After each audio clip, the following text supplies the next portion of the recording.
A wife and mother must hold her family together when her husband goes missing.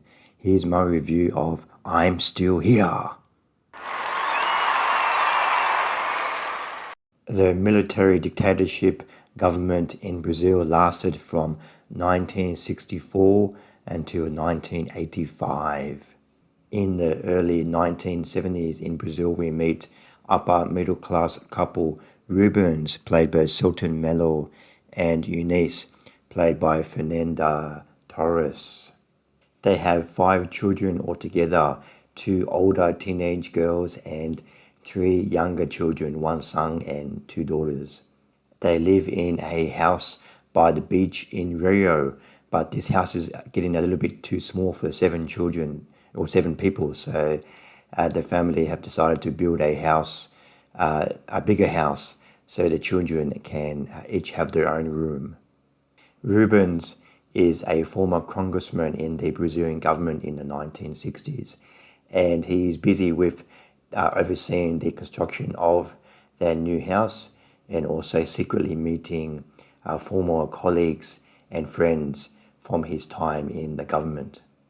Their older teenage daughter goes to live in London with her family so she can get some world experience and also get away from this constrictive dictatorship government in Brazil at the time. One day, some intimidating looking men come to the house and they open the door and they ask they want to take away Rubens for some questioning. So Rubens is taken away while some men with guns stay at the house for a couple of days. A couple of days later, some more men come to the house and they want to take away Eunice and their second oldest daughter away for questioning. Both Eunice and her daughter are questioned about their connections with some of their friends and colleagues. They show many photos of who are they, what are your connections to these people, and they try to answer these questions as best as possible. The daughter is let go after 1 day, but Eunice is has to spend at least 1 week in the jail until she's finally let go. Back home with her family, Eunice has to hold her family together, pick up the pieces from that her husband has left behind, and slowly figure out what her husband was doing, try to find the real whereabouts of her husband. I'm Still Here is directed by Walter Salles, who has directed films such as Central Station, Behind the Sun, and The Motorcycle Diaries. I'm Still Here is based on the true story of Rubens Paiva and Eunice Paiva. Rubens was a congressman, a politician in the Brazilian government in the 1960s, and he was one of the heavily opponents of the military dictatorship in 1964, and in the early 1970s he was taken away and tortured and brutally murdered, and his body was never found.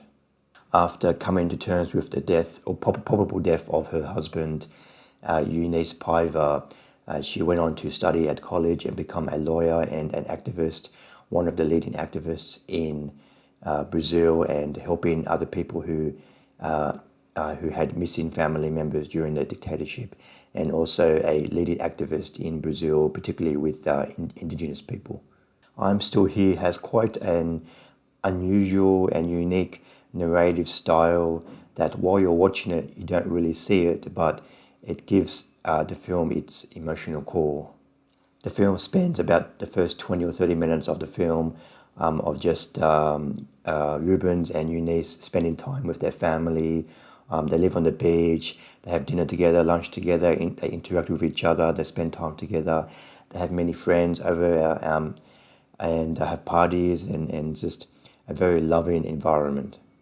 We see Rubens, the father, he has such a loving and caring relationship with his wife and his children that we get to see him spend some time with every one of his children, and we really get to see how much of a devoted and loving father that he was. these moments, like this type of narrative structure, this has been done in other films before, but in this film it doesn't seem boring or repetitive because it's set against the backdrop of the military dictatorship. So when they're at the beach, you can see trucks with soldiers and guns driving by along the beach, and they're always constantly watching the news of people being kidnapped and killed. So there's this constant tension in the air in the background of this film, even though this family is, it's not just this fifth family, but everybody in Brazil is just trying to live their lives. But there's this constant feeling in the background of this government at the time. So the film, establishing such a loving family in the first 20, 30 minutes of the film, it really gives, so when the husband is taken away, you really feel for Eunice, you really feel for this family. So getting us to interact with his family so innocently in the first part of the film, we really feel emotionally connected to this family once the husband is taken away. The film doesn't explore why and who is in government at the time.